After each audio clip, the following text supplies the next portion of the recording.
सोच कर देखिए, आपको एक दिन पता चले कि अब एक वर्ल्ड एंडिंग इवेंट के कारण पूरी दुनिया के सारे लोग मर चुके हैं, सिर्फ आपके अकेले को छोड़कर। अब बड़े बड़े होटल्स, मॉल्स सब कुछ खाली पड़े हैं, सब कुछ फ्री है। बिना इंसानों के शहरों को जंगलों ने ढक लिया। अब ऐसा ही कुछ होता है हमारी 2025 की लेटेस्ट पोस्ट एपोलिप्टिक सीरीज अर्थ एबाइड्स में। कहानी की शुरुआत इश नाम के एक बायोलॉजिस्ट से होती है, जो कि पिछले कई महीनों से जंगल के बीचों बीच अकेला रह रहा था ताकि अपनी रिसर्च पूरी कर सके। लेकिन अब इसी बीच एक जहरीला सांप उसे काट लेता है। इश घबरा चुका था और इसी हड़बड़ी के बीच उसके हाथ से फोन भी नीचे गिर गया, यानी कि अब वो किसी को मदद के लिए भी नहीं बुला सकेगा। सो वो खुद से ही हाथ पर कट लगाकर जहर को बाहर निकालने लगता है। यहाँ वो शहर से बहुत दूर रह रहा था, सो अब वो पानी पीते ही इसी कैबिन में बेहोश हो जाता है। उसे लगातार हेलुसिनेशंस हो रहे थे क्योंकि सांप के जहर का कुछ असर अभी तक बाकी था, और वो ऐसे ही कई दिन अधमरी हालत में लेटा रहता है। उसे बीच में एक रात बाहर से हेलीकॉप्टर्स की आवाज भी आई। दरवाजे पर कुछ साइंटिस्ट उसे अपने साथ ले जाने आए थे। शायद से बाहर की दुनिया में कोई बड़ी इमरजेंसी आ गई थी, लेकिन अंदर इश आवाज नहीं कर पाता, और ये समझकर कि अंदर कोई भी नहीं है वे साइंटिस्ट बाहर से ही वापस लौट गए। अब कुछ दिनों के बाद फाइनली बचे कुचे जहर का असर भी उसकी बॉडी से निकल ही गया और वो खुद को हेल्दी महसूस करने लगता है। लेकिन क्या पता कुछ जहर अभी भी बाकी हो, इसलिए वो जल्दी से अपनी गाड़ी को स्टार्ट कर शहर वाले हॉस्पिटल में जाने लगता है। लेकिन अब शहर में जाते ही यहाँ तो सब कुछ बदला हुआ था। ईश देखता है कि यहाँ पर अब रोड्स पर कोई जिंदा इंसान नहीं है। पूरी दुनिया में तबाही फैली हुई थी। सड़कों पर हजारों गाड़ियां बंद पड़ी थी, उन गाड़ियों में सभी लोग मरे हुए थे। वो जल्दी से एक रोड साइन पर पड़ता है। असल में पिछले कुछ दिनों में पूरी दुनिया में एक ऐसी बीमारी फैली जिसने चंद दिनों में सारी आबादी को मार डाला। अब कोई सरकारी नहीं है, ना कोई नियम कानून बचे हैं। ईश रोते हुए जल्दी से अपने घर जाने लगता है क्योंकि उसे अपने पेरेंट्स को देखना था। उसे पता भी था कि वो खुद इस बीमारी से इसलिए बच गया क्योंकि वो पिछले कई महीनों से जंगल में अकेला रह रहा था। अब घर आते ही ईश देखता है कि यहाँ तो उसके पेरेंट्स ऑलरेडी कई दिन से मरे पड़े थे।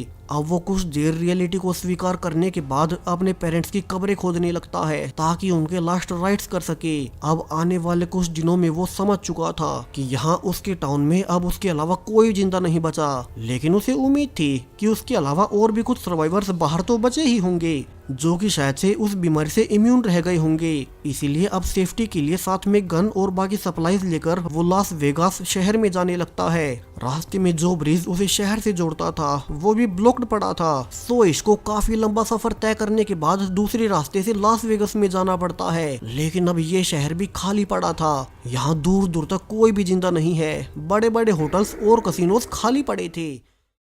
सो ईश अब थक हार कर एक फेमस होटल में रुक जाता है। यहाँ अब चूंकि सब कुछ उसके लिए फ्री था तो वो महंगी वाइन्स पीने लगता है कि अब अगली ही रात उसके पास दो और सर्वाइवर्स मिल्टन और एन आते हैं जो कि उसी की तरह इस बीमारी से इम्यून थे। वे बताते हैं कि वे पिछले कई दिनों से ऐसे ही महंगे होटल्स में रह रहे थे। मिल्टन इसको आखिरी टीवी ब्रॉडकास्ट भी दिखाता है जिसमें अनाउंस किया जा रहा था कि वैज्ञानिक इस नई बीमारी का एंटीडोट नहीं खोज पाए और इसके बाद विभिन्न देशों में गृह युद्ध छिड़ गया। लोग राशन पाने के लिए एक दूसरे को मारने लगे और सिर्फ कुछ ही दिनों में हर कोई मारा गया। ईश जान पाता है कि मिल्टन और एन ने आज पहली बार किसी और जिंदा इंसान को देखा है, यानी कि पूरी दुनिया में जिंदा बचे हुए लोगों की संख्या बहुत कम होने वाली है। वो ये भी जान पाता है कि इतने दिनों से अकेले रहने पर मिल्टन और एन की मानसिक हालत बहुत खराब है। एन रिवील करती है कि उसने वीडियो कॉल पर अपने पति और बच्चों को मरते हुए देखा था, जिसके बाद अब उसे जीने की कोई इच्छा नहीं रही। अब ईश आने वाले कुछ दिनों तक उन्हीं के साथ इसी महंगे होटल में रहना शुरू करता है। इतने महंगे और ब्रांडेड कपड़े सब कुछ फ्री होने पर अब उन्हें कुछ भी अच्छा नहीं लगता, मानो ब्रांड्स की कीमत भी इंसानों के साथ ही खत्म हो गई। मिल्टन भी बताता है कि वो एक बड़ा बिजनेसमैन था और उसने अपनी मेहनत से बहुत कुछ कमाया, मगर अब ना उसके पास उसकी शोहरत है और ना ही उसकी फैमिली। सो उसने अपने पास एक गन रख रखी है ताकि वे तीनों एक साथ अनअलाइव हो सके। अब ये सुनकर तो ईश घबराकर बाहर भागने लगता है क्योंकि उसे अभी भी जीने की इच्छा थी और उसे अपने पीछे दो गोलियां चलने की आवाज आती है, यानी कि मिल्टन और एन ने वो कर ही लिया। ईश फिर से अकेला हो गया। उसे लग रहा था मानो वो पूरी दुनिया में अकेला ही जिंदा इंसान बचा हो। सो वो बड़ी तेज स्पीड में गाड़ी चलाते हुए शहर से बाहर निकल आता है और यहीं रास्ते में उसे एक डॉग मिला। अब इसी डॉग में उसे अपना एक साथी मिल चुका था, इसी के साथ जीने की उम्मीद। तो वो उसे लकी नाम देता है और अपने साथ रख लेता है। यहाँ से इसने अपनी लाइफ एक नए सिरे से जीने का फैसला किया। तो अब वो पहले बहुत सी सर्वाइवल की बुक्स लेकर अपने पुराने घर में वापस आता है, जहाँ की वो अब से लकी के साथ रहेगा। वैसे भी खाने और राशन पानी की तो अब कोई कमी ही नहीं थी। और अब धीरे धीरे समय बीतते हुए उन्हें 1 साल हो चुका है। ईश और लकी एक साथ रहते, दिन में वे बाहर घूमने जाते, बेशक से शहरों में कोई ना हो, मगर फिर भी वे किसी और जिंदा सर्वाइवर की तलाश करते। कि एक दिन लकी एक घर को देखकर भौंकने लगता है, जिससे कि धुआं निकल रहा था। ईश अब लकी को लेकर जल्दी से वहीं जाने लगता है, यानी कि उन्हें वहां अपने अलावा और भी कोई जिंदा इंसान मिलेगा। और यहाँ पहुंचकर उन्हें एक एमा नाम की लड़की मिलती है, जो कि शुरू में तो डर रही थी, मगर ईश यकीन दिला देता है कि वो उसके लिए कोई खतरा नहीं। वे एक दूसरे से जान पाते हैं कि पिछले 1 साल में उन्होंने एक दूसरे के अलावा और किसी को जिंदा नहीं देखा। वे इसलिए भी खुश थे कि अब उन्हें एक दूसरे का साथ मिल गया, वरना वे कितने अकेले थे। एमा भी यहाँ से ईश के साथ उसी के घर पर रहने आ जाती है। ईश ने यहाँ अकेला रहने से कुछ नहीं संभाला था, तो अब दोनों मिलकर उसके घर को रेनोवेट करने लगते हैं। यहाँ खाने का स्टोर भी पास ही था, तो यहाँ से वे अनलिमिटेड खाना ले पाएंगे। एक दूसरे से मिलकर उनमें जीने की एक नई उमंग जाग उठी। अब वे एक्साइटेड होकर उठते, अपने डेली के काम पूरे करते। यहाँ उन्होंने अपनी हॉबीज भी डेवलप कर ली थी, ताकि वे बोर ना हो। वहीं इसके अलावा उन्हें यह भी पता था कि अगर वे दुनिया के आखिरी बचे हुए कपल हुए तो उन्हें ही आबादी को आगे बढ़ाना पड़ेगा। वहीं अब तक इंसानों के विलुप्त होने के बाद जंगली जानवर शहरों तक आने लगे थे। समय के साथ ईश ने घर में सोलर पैनल्स भी लगाने शुरू कर दिए, ताकि उनका घर पूरी तरह से रेडी हो जाए। वहीं कुछ ही दिनों में एमा भी ईश के बच्चे की प्रेग्नेंट हो चुकी थी। एमा बहुत खुश थी कि अब उन्हें जीने का एक और कारण मिल जाएगा, जबकि ईश स्केप्टिकल था कि उन्हें अपने बच्चे को इस पोस्ट एपोलिटिक दुनिया में लाना भी चाहिए या नहीं। इसके अलावा उन्हें इस बेबी की डिलीवरी भी करनी थी। सो ईश पास की लाइब्रेरी में जाकर बेबी पैदा करने की बुक्स पढ़ने लगता है। समय के साथ उनका घर हर ओर से सेफ हो चुका था।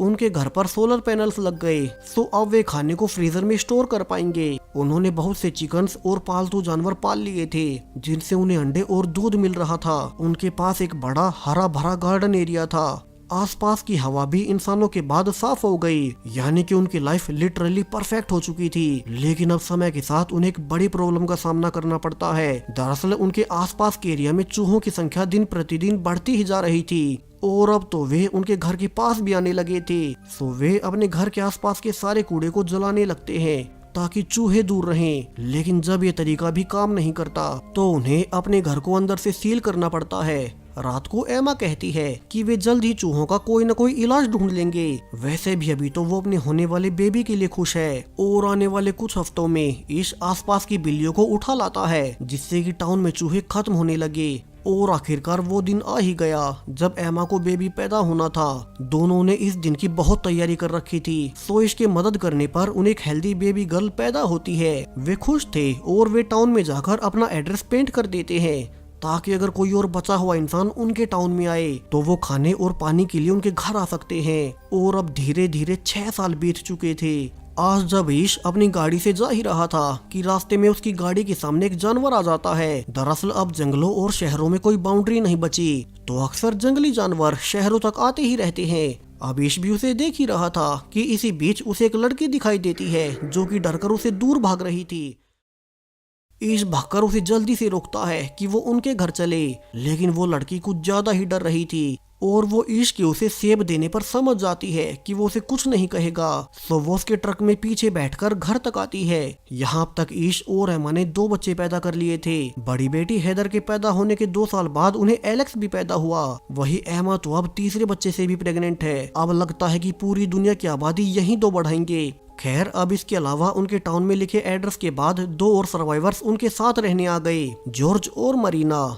हालांकि वो नई लड़की अभी तक डरी हुई थी और वो ट्रक से नीचे नहीं उतरती। यहाँ बाकी सब भी ज्यादा जोर जबरदस्ती नहीं करते और वो लड़की आज की रात उसी ट्रक में ही रही। अब सुबह जब मरीना उसे खाना भी देने जाती है तो वो घबरा जाती है। सो मरीना उसे अपनी कहानी सुनाती है, कैसे वे भी एक साथ ही भटक रहे थे। फिर उन्हें ईश और एमा का एड्रेस मिला और फिर वे पिछले कई सालों से यहीं आराम से रह रहे हैं। यहाँ किसी चीज की कमी नहीं। अब उस लड़की को नहाने का कहकर मरीना उसके सामान से अजीब सी ड्राइंग्स देखती है। इसके अलावा एक लेटर भी था जिसमें कि उस लड़की का नाम ईवी लिखा हुआ था।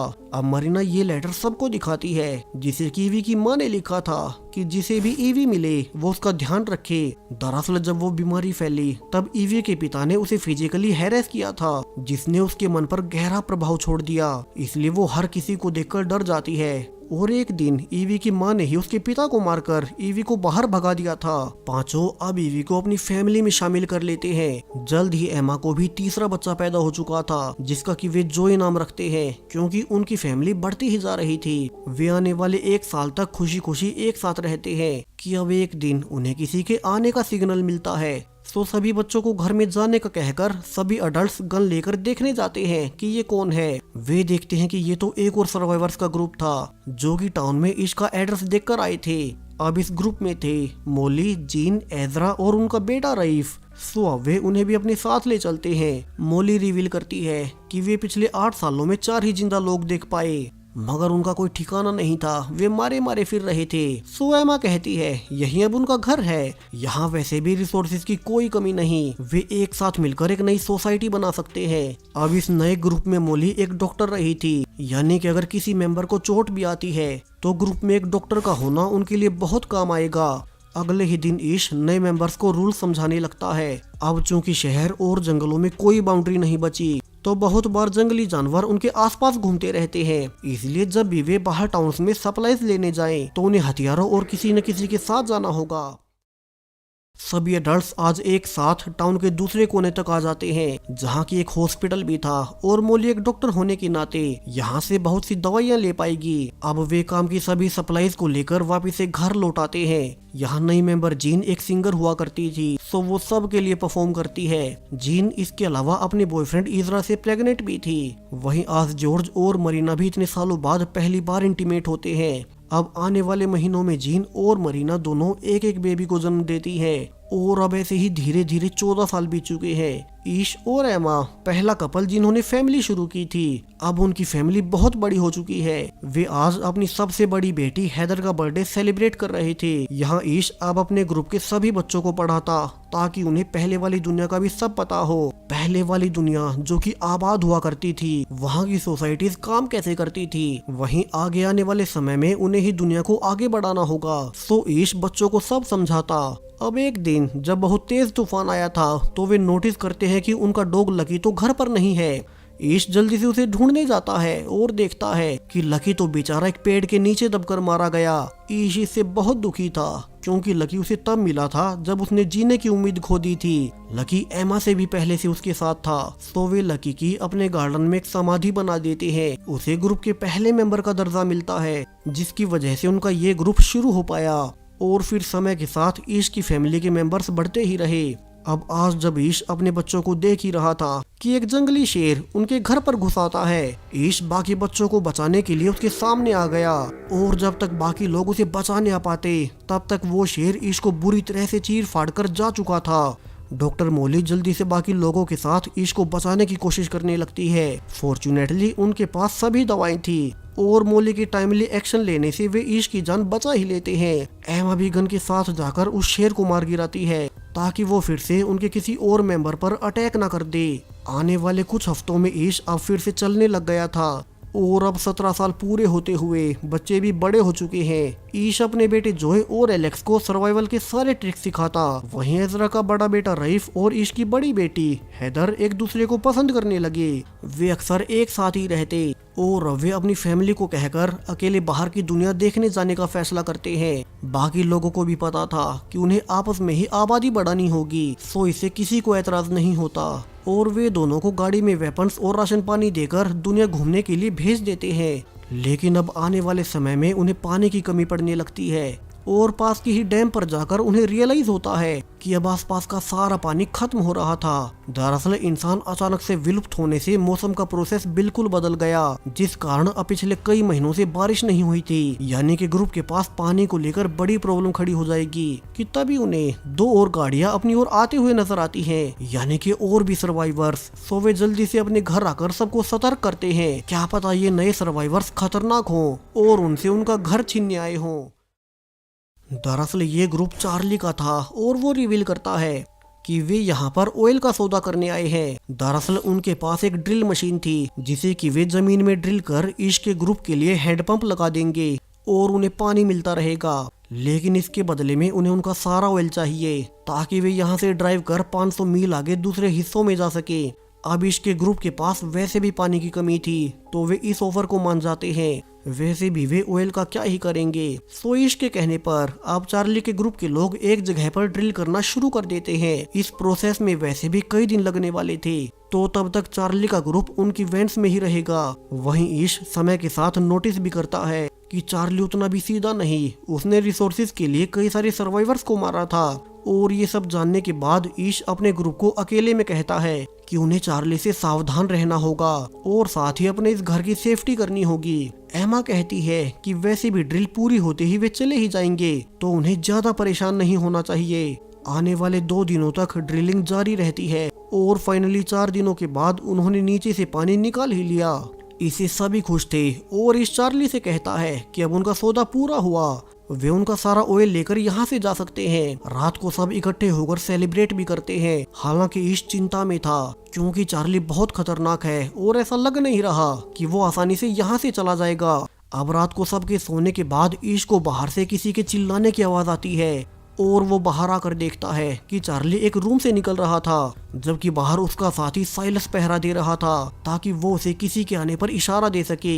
ईश जल्दी से भागकर उसी कमरे में देखने जाता है जहां अंदर ईवी रोए जा रही थी। वो बताती है कि चार्ली ने उसके साथ जबरदस्ती की। ईश जल्दी से अपने ग्रुप को इकट्ठा कर सब बता देता है। यहाँ बाकी मेंबर्स भी बताते हैं कि चार्ली के ग्रुप के पास बहुत सी गन्स है और वो कह भी रहा था कि वो यहाँ से अब कहीं नहीं जाएगा। अब ईश कहता है कि फिर तो उन्हें चार्ली को जान से मारना होगा, वरना वो ऐसे अपने ग्रुप के लोगों को हैरास होते हुए नहीं देख सकते। आज उसने ईवी के साथ ऐसा किया है, कल को किसी और के साथ करेगा। यहाँ बाकी सब भी इसके पक्ष में तो थे, मगर वे ये भी डिस्कस करते हैं कि जब पृथ्वी पर वैसे ही इंसान नहीं बचे तो क्या उन्हें चार्ली को जान से मारना चाहिए। लेकिन ईश के अनुसार अगर वे चार्ली को मार दे तो फिर उसका ग्रुप कुछ नहीं करेगा और वे अब एक साथ चार्ली को घेर लेते हैं। और उसके ग्रुप को पता चलने से पहले ही ईश प्लान के अनुसार चार्ली को जान से मार देता है। ईश को खुद भी बुरा लग रहा था कि उसने पहली बार किसी की जान ली है, मगर उसे ये सब अपने ग्रुप के लिए करना पड़ा। वे अगली सुबह चार्ली के ग्रुप को बताते हैं कि अब वे उनसे बदला लेने का ना सोचे, वे चाहे तो यहीं रुक सकते हैं, मगर उन्हें उनके कामों में हाथ बटाना होगा और अगर वे जाना चाहते हैं तो अभी के लिए हमेशा के लिए निकल जाएं। अब बाकी सब तो यहीं रुकने को मान जाते हैं, मगर चार्ली का सबसे खास दोस्त साइलस उन पर गुस्सा उठता है कि उन्होंने उनके लीडर चार्ली को अचानक से अटैक कर जान से मार दिया। अब ईश का ग्रुप डर जाता है कि कहीं भी उन पर अटैक ना कर दें, मगर बाकी मेंबर्स कहते हैं कि उन्हें भी पता था चार्ली बहुत गलत था, वो लीडर होने का गलत फायदा उठाया करता था। उसने तो अपने ही ग्रुप की बाकी लेडीज के साथ भी ऐसा ही किया था। सो वे खुश हैं कि वो मारा गया। अब साइलस अकेला ही था जो कि चार्ली के मारे जाने से बहुत दुखी था। सो ईश उसे बाहर निकाल देता है। हालांकि साइलस कुछ देर बाद वापस भी आना चाहता था क्योंकि उसका बाकी ग्रुप तो यहीं रुक गया और वो बाहर अकेला सरवाइव कैसे करेगा। लेकिन चार्ली उसे अंदर नहीं आने देता क्योंकि चार्ली के गलत कामों में साइलस ने भी उनका साथ दिया था और सजा के रूप में वे उसे यहाँ से निकाल रहे हैं। यहाँ से समय और आगे बढ़ता है। अब पूरे 20 साल बीत चुके थे। बिना इंसानों की दुनिया अब तक बिल्कुल बदल गई। यहाँ अब ग्रुप के सभी बच्चे मिलकर एक नया प्लेन बनाने पर एक्सपेरिमेंट कर रहे थे। ईश का बेटा कहता भी है कि आने वाले कुछ समय में वे इसे परफेक्ट कर लेंगे ताकि वे पहाड़ों से आसानी से नीचे उतर सके। लेकिन अब आने वाले कुछ दिनों में ग्रुप के कई सारे मेंबर्स बीमार पड़ने लगते हैं। उन्हें जल्द ही रियलाइज हो जाता है कि ग्रुप के आधे से ज्यादा लोग फिर से बीमार हो गए और उनमें वैसे ही सिम्टम्स थे जैसे 20 साल पहले फैली उस बीमारी में थे।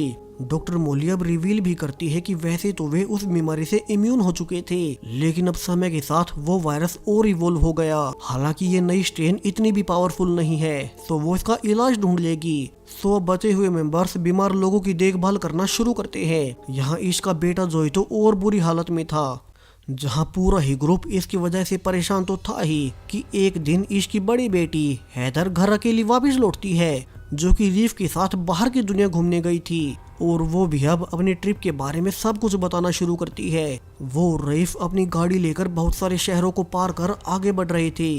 वे हर रोज नई जगहों को खोज रहे थे, लेकिन हर बार हर एक टाउन उन्हें अबेंडन ही मिलता। वे कोशिश कर रहे थे कि उन्हें कोई तो और सर्वाइवर मिले, मगर उन्हें कोई नहीं मिला। सो एक दिन जब वे एक पहाड़ी पर कैंपिंग कर रहे थे कि उन्हें एक आदमी नजर आया। हैदर उसके पीछे भी गई, लेकिन तब तो वो भाग गया, मगर बाद में पीछे से आकर उसने रईफ को चाकू के पॉइंट पर ले लिया और उन्होंने पहचाना कि ये कोई और नहीं बल्कि साइलस ही था। वही साइलस जिसे कई साल पहले चार्ली की मौत के बाद ईश ने अपने ग्रुप से निकाल दिया था। सो उसी का बदला लेने के लिए उसने रईफ को चाकू मार दिया, जिसके बाद हैदर को भी उसे मारना ही पड़ा। मगर तब तक बहुत देर हो चुकी थी और रईफ ने दम तोड़ दिया।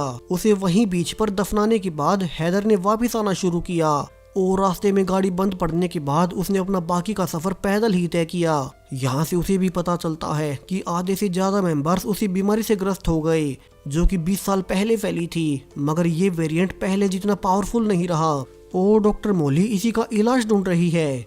यहाँ वे छोटे जोए का फीवर कम करने के लिए उसे ठंडे पानी में भी लेटाते हैं, जहाँ अगले कुछ दिनों में डॉक्टर मोली की दवाइयों से ज्यादातर मेंबर्स फिर से नॉर्मल हो रहे थे।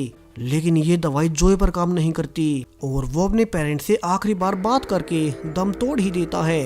अब ईश इस घटना से बिल्कुल टूट चुका था। जोए के अलावा भी उनके ग्रुप के 3 और मेंबर्स मारे गए थे। अब एमा अकेले में ईश को समझाती है कि जब उनके पास कुछ नहीं था तब सिर्फ उन दोनों ने मिलकर रहना शुरू किया, और अब तो उनके पास उनका पूरा ग्रुप बन चुका है और वे ही आने वाले समय में पृथ्वी को फिर से आबाद कर देंगे। सो उन्हें हिम्मत ना हारते हुए ग्रुप के बच्चों को रेडी करना होगा। ईश अब अकेला एक पहाड़ी पर जाकर सनराइज देखता है। उसे अब महसूस हो रहा था कि 20 सालों के बाद दुनिया कितनी बदल गई। वो वापस जाकर अपने बच्चों को स्पीच देता है कि अब तक वे गलत दिशा में आगे बढ़ रहे थे। वे पहले वाली दुनिया के जैसे बनने की कोशिश कर रहे थे, मगर अब दुनिया वैसी बची ही नहीं है। सो उन्हें प्रकृति के हिसाब से सीखना होगा।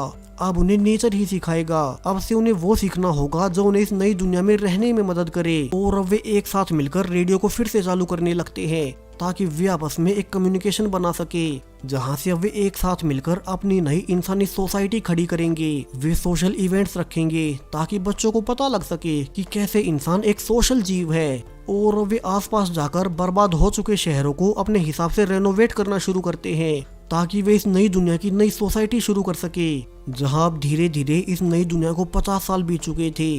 बूढ़ा ईश अपने पोते को कहता है कि ये नई इंसानी सभ्यता उन्हीं की वंशज है, जिसे अब उसे आगे बढ़ाना होगा। और इसी हैप्पी एंडिंग के साथ ये पूरी सीरीज यहीं पर खत्म हो जाती है।